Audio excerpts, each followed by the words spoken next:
देश में क्यों हमने संसदीय लोकतंत्र को अपनाया। राज करने के तो और तरीके भी है, अमेरिका का तरीका अलग है, चाइना का तरीका अलग है। हमारे देश में इसको हमने क्यों अपनाया है, समझने की जरूरत है। इसके दो कारण हैं।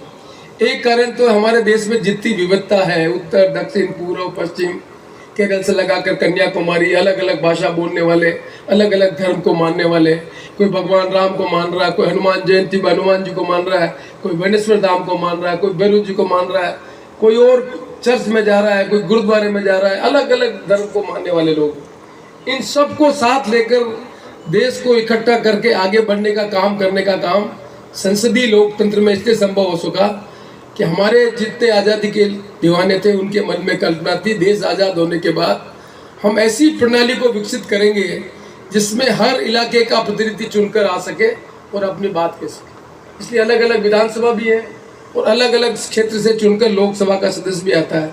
केरल से भी जीत के आता है, मिजोरम से भी जीत के आता है, वो अलग अलग भाषा बोलता है। लेकिन देश को एक और अखंड रखने के लिए लोकसभा में जिस पार्टी का बहुमत होता है वो देश का प्रधानमंत्री होता है और जिस पार्टी का विधानसभा का बहुमत होता है वो मुख्यमंत्री होता है। पर हमें ये नहीं मालूम है कि संविधान में लोकसभा का सदस्य क्या कर सकता है और विधानसभा का सदस्य क्या कर सकता है। लोकसभा का सदस्य की निकट नहीं बना सकता, कोई गांव में विकास का काम नहीं करा सकता। लोकसभा सदस्य का काम है कि इस देश के आसपास जितने भी दूसरे मुल्क हैं उन मुल्क से हमारे देश में यदि लड़ाई हो तो हमारी सेना के पास उतने सशस्त्र एक नहीं है, उनके पास संसाधन एक नहीं है। विदेश नीति कैसी हो, रक्षा नीति कैसी हो, कॉमर्स कैसे हो, ये मोटे मोटे काम संसद में बैठकर किए जाते हैं। और विधानसभा में बैठकर ये क्या काम किया जाता है कि वहाँ स्कूल की व्यवस्था ठीक है कि नहीं है, स्कूल 5वीं से 8वीं कर दी जाए, 8वीं से 10वीं कर दी जाए, 10वीं से 12वीं कर दी जाए। शिक्षा के क्षेत्र में सब सेंटर एक नहीं है, PSC एक नहीं है, CSC एक नहीं है, एनीकट एक नहीं है, बड़ा तालाब बनाना एक नहीं, सड़क बनाने का काम है। ये काम प्रदेश की सरकारें करती है, ये दिल्ली की सरकार नहीं कर सकती, ये पंचायत का सरपंच नहीं कर सकता, पंचायत का प्रधान नहीं कर सकता। पर जो काम करना है वो काम कोई करता नहीं है। और जब भी हम जाते हैं, मैं भी 1980 में MLA बन गया, 43 साल हो गए, हर गांव में जाओ एक एप्लीकेशन लिख के देते हैं, ये काम होना चाहिए, वो काम होना चाहिए। पर जो काम नहीं हुआ और जो होना चाहिए उसका अंतर समझे। वार्ड पंच को चुनते हैं।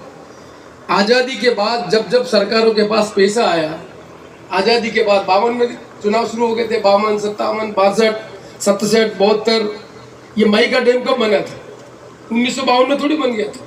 हरदेव जोशी मुख्यमंत्री बने थे, उनको मौका मिला, यहाँ के MLA रहे, 52 में MLA बन गए, 57 में MLA बन गए, 62 में MLA बन गए। पहली बार हरदेव जोशी राजस्थान सरकार में मंत्री 1964 में बने हैं। नई पीढ़ी के लोगों को मालूम नहीं है।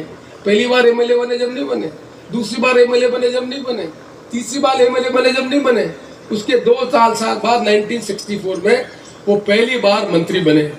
और बहुत कम लोगों को याद है कि वो हरदेव जोशी 10 साल तक पब्लिक अकाउंट्स कमेटी के चेयरमैन रहे हैं। पब्लिक अकाउंट्स कमेटी के चेयरमैन बनने के कारण आज में काम करने के तरीके ये सब मालूम थे। इसलिए मई का प्रोजेक्ट बनाया था उन्होंने, तब मई डैम के आसपास उन्होंने माइन के ऑफिस नहीं बनाए थे। बांसवाड़ा एक छोटा टाउन था, उनके मन में कल्पना थी कि हम बांसवाड़ा को आगे बढ़ाना है, तो मई के जितने भी ऑफिस थे वो बांसवाड़ा के आसपास बनाए थे। यदि कोई दूसरा जो बैठे हैं चीफ इंजीनियर साहब, जहाँ प्रोजेक्ट बनता है उस प्रोजेक्ट के आसपास सारे ऑफिस बनते हैं, सारे रेजिडेंस बनते हैं। पर हरदेव जोशी के मन में कल्पना थी बांसवाड़ा का विकास होना चाहिए, इसलिए बांसवाड़ा के सारे इरिगेशन के जो ऑफिस है वो बांसवाड़ा से लगती हुई जगह पर है। इसलिए बांसवाड़ा आज जो नगर बसा है या शहर बना है, ये एक दिन में नहीं बना है, ये हरदेव जोशी के मन में कल्पना थी और उसको साकार करने के लिए आज लगता है कि बांसवाड़ा एक बहुत बड़ा शहर बन गया। अब तो बांसवाड़ा संभाग भी बना दिया अशोक जी गहलोत ने। क्या कभी किसने कल्पना की थी कि वो बांसवाड़ा कभी संभाग बनेगा? बांसवाड़ा शहर बना, बांसवाड़ा नगर बना और बांसवाड़ा संभाग मुख्यालय बन पाया। ये काम इसलिए बन पाया कि धीरे धीरे बनकर ये काम। इसलिए महेंद्र मालवीय जी जो मोटरसाइकिल पे घूम रहे थे, आज महेंद्र मालवीय जी हरदेव जोशी के बाद उस स्थान पर पहुंचे हैं जिस स्थान से इनकी कलम से आज करोड़ों रुपए मेवाड़ को मिल रहे हैं। ये माई प्रोजेक्ट के बाद में नहीं मिला था। ये हमारे केनाल की बात करते थे हरदेव जोशी, गुलाब सिंह जी सख्तावत, कितनी बार इलाके में आया हूँ। ये बुगड़ा बनना चाहिए, ये बीघा भाई नहर बननी चाहिए, ये सब चीजें मैंने देखी और समझी है। पर ये महेंद्र मालवीय जी जो इस इलाके का आदिवासी का जो एक नौजवान आदमी है, उसकी कलम में पहली बार एक अधिकार मिला है